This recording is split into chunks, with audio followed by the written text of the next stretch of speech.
Assalamualaikum warahmatullahi wabarakatuh. Alhamdulillahi rabbil alamin. Wassalatu wassalamu ala ashrafil anbiya wal mursalin wa ala alihi wa ashabihi ajmain. Hari ini kita akan membahas beberapa hadis tentang keutamaan daripada Al-Quran. Sebelum kita membahas ini, jangan lupa di subscribe, like dan komen konten ini.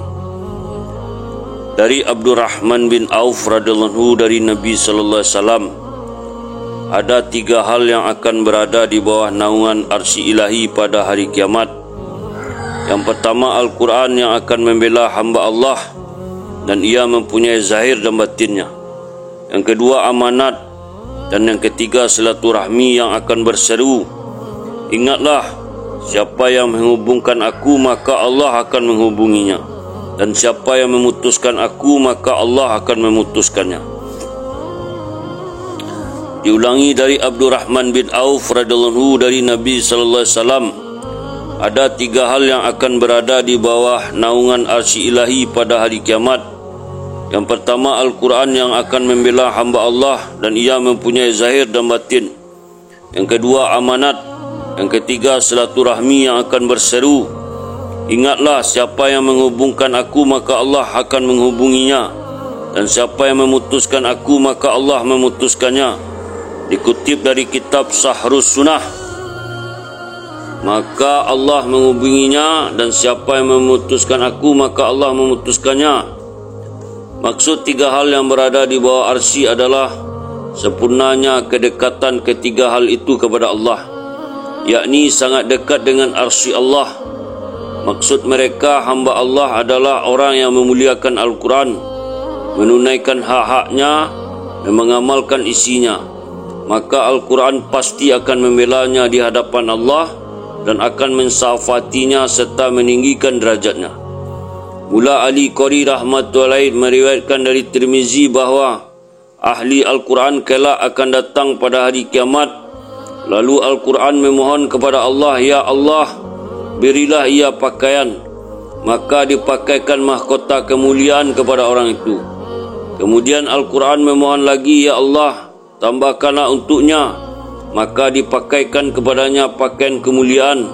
Al-Quran pun memohon lagi, ya Allah, ridailah ia. Maka Allah pun meridainya. Jika kita memperoleh rida dari orang yang kita cintai di dunia ini, rasanya tidak ada kenikmatan yang lebih besar daripada itu. Demikian juga di akhirat, kenikmatan manakah yang dapat mengalahkan rida Allah kekasih kita? Sedangkan bagi orang yang tidak memenuhi hak-hak Al-Quran, maka Al-Quran akan menuntutnya, apakah engkau telah memuliakan aku? Apakah engkau telah menunaikan hak-hakku? Dalam syarah Ihya dinyatakan bahawa hak Al-Quran adalah dikatamkan 2 kali dalam setahun. Maka mereka yang melalaikan Al-Quran hendaknya memikirkan masalah ini, yakni bagaimanakah kita menjawab tuntutan sekeras itu. Padahal maut itu pasti datang dan tidak ada tempat untuk lari darinya. Maksud Al-Quran memiliki zahir dan batin ialah zahir Al-Quran, iaitu makna Al-Quran yang dapat dipahami oleh semua orang. Sedangkan batin Al-Quran maksudnya adalah makna Al-Quran yang tidak dapat dipahami oleh semua orang. Mengenai hal ini, Rasulullah SAW bersabda, barang siapa mengemukakan pendapatnya sendiri tentang isi Al-Quran, maka ia telah melakukan kesalahan walaupun pendapatnya itu benar. Sebagian ulama berpendapat bahawa maksud zahir Al-Quran adalah lafaz-lafaz Al-Quran yang dapat dibaca oleh semua orang. Sedangkan batin Al-Quran adalah makna atau maksud Al-Quran yang dapat dipahami menurut keahlian masing-masing. Ibnu Mas'ud radhiyallahu anhu berkata, jika kita ingin memperoleh ilmu, maka pikirkan dan renungkanlah makna-makna Al-Quran, kerana di dalamnya terkandung ilmu orang-orang dahulu dan sekarang. Namun untuk memahaminya, kita mesti menunaikan syarat dan adab-adabnya. Terlebih dahulu, jangan seperti pada zaman sekarang ini, hanya bermodalkan pengetahuan tentang beberapa lafaz bahasa Arab, bahkan sekedar melihat terjemahan Al-Quran, seseorang berani menafsirkan Al-Quran dengan pendapatnya sendiri. Alim ulama berkata, untuk dapat menafsirkan Al-Quran diperlukan keahlian dalam 15 bidang ilmu. Saya akan meringkas ke-15 ilmu itu semata-mata agar diketahui bahawa tidak mudah bagi setiap orang untuk memahami makna batin Al-Quran ini. Yang pertama, ilmu lugat, filologi, iaitu ilmu untuk mengetahui arti setiap kata Al-Quran. Mujahid rahmatullahi berkata, barang siapa beriman kepada Allah dan hari akhirat, maka tidak layak baginya berkomentar tentang ayat-ayat Al-Quran tanpa mengetahui ilmu lugat. Sedikit pengetahui tentang lugat tidaklah cukup, kerana kadangkala satu kata mengandung berbagai arti. Jika hanya mengetahui satu atau dua arti, tidaklah cukup. Bisa jadi kata itu mempunyai arti dan maksud yang berbeda. Yang kedua, ilmu nahwu atau tata bahasa. Sangat penting mengetahui ilmu nahwu, kerana sedikit saja i'rab, bacaan akhir kata berubah akan mengubah arti perkataan itu. Sedangkan pengetahui tentang i'rab hanya didapat dalam ilmu nahwu. Yang ketiga, ilmu saraf, perubahan bentuk kata. Mengetahui ilmu saraf sangat penting, kerana perubahan sedikit bentuk suatu kata akan mengubah maknanya. Ibnu Faris berkata, jika seseorang tidak mempunyai ilmu saraf, berarti ia telah kehilangan banyak hal dalam ujubatut. Tafsir Syekh Zamarkashari rahmatullahi menulis bahawa ada seorang yang menerjemahkan Al-Quran yang berbunyi, Yauma nad'u kulla unasim bi imamihim. Ingatlah pada suatu hari yang pada hari itu kami panggil setiap umat dengan pemimpinnya. Quran Surah Al-Isra ayat 71. Kerana ketidaktahuannya tentang ilmu saraf, ia menerjemahkan ayat itu seperti ini. Pada hari ketika manusia dipanggil dengan ibu-ibu mereka, ia mengira bahawa kata imam pemimpin yang merupakan bentuk mufarad tunggal adalah bentuk jamak dari kata atau ibu. Jika ia memahami ilmu saraf, tidak mungkin akan mengartikan imam sebagai ibu-ibu. 4. Ilmu istiqaq atau akar kata. Mengetahui ilmu istiqaq sangatlah penting. Dengan ilmu ini dapat diketahui asal-usul kata. Ada beberapa kata yang berasal dari dua kata yang berbeda, sehingga berbeda makna. Seperti kata masih berasal dari kata masah, yang artinya menyentuh atau menggerakkan tangan yang basah ke atas suatu benda, atau juga berasal dari kata masahat yang berarti ukuran. Yang kelima, ilmu ma'ani. Ilmu ini sangat penting diketahui kerana ilmu ini susunan kalimat dapat diketahui dengan melihat maknanya. Yang keenam, ilmu bayaan, iaitu ilmu yang mempelajari makna kata yang zahir dan yang tersembunyi, juga mempelajari kiasan serta pemisalan kata. Yang ketujuh, ilmu badi, yakni ilmu yang mempelajari keindahan bahasa.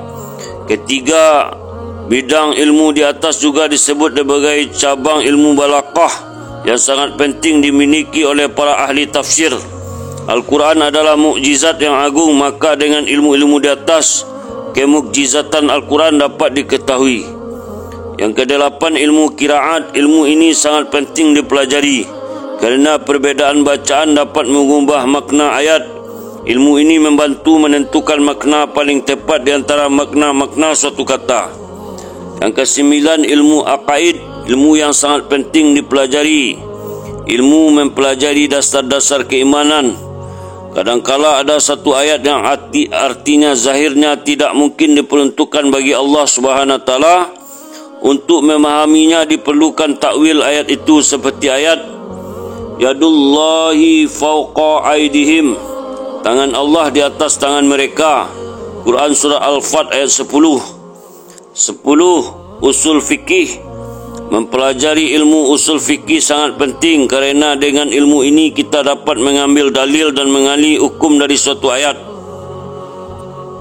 Yang ke-11, ilmu asbabun nuzul, iaitu ilmu untuk mengetahui sebab-sebab turunnya ayat Al-Quran.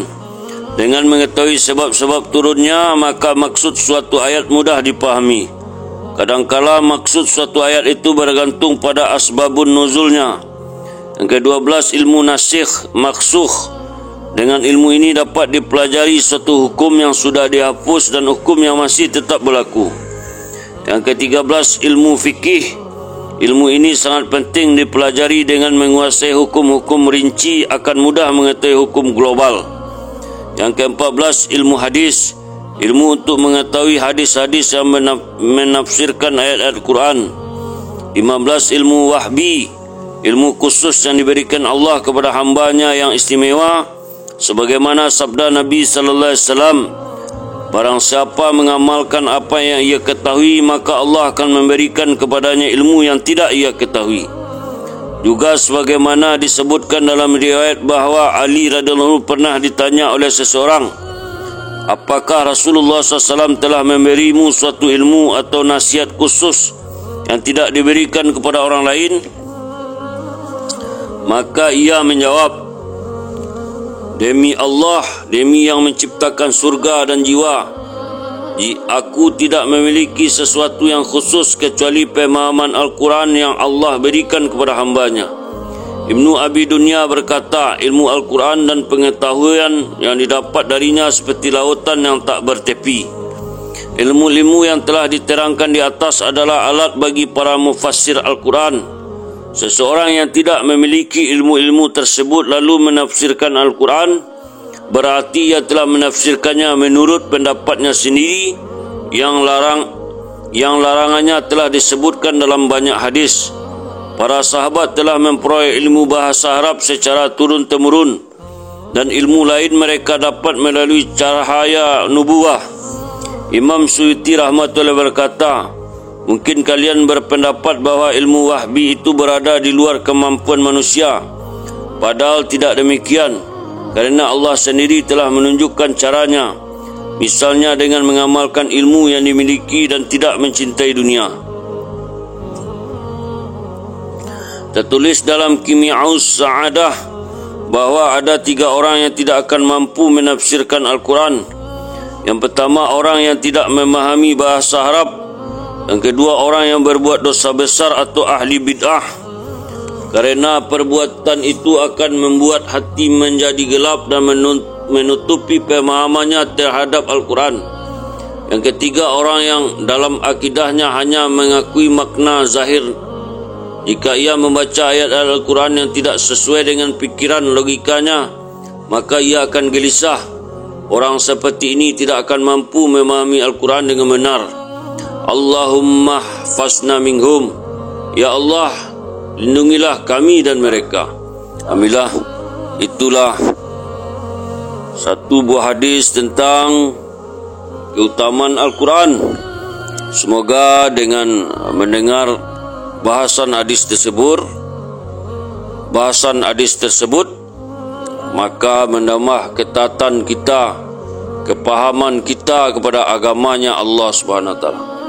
Kita tutup dengan doa, subhanallah wa bihamdihi, subhanallah wa bihamdika, asyhadu an la ilaha illa anta, astaghfiruka wa atubu ilaik. Assalamualaikum warahmatullahi wabarakatuh.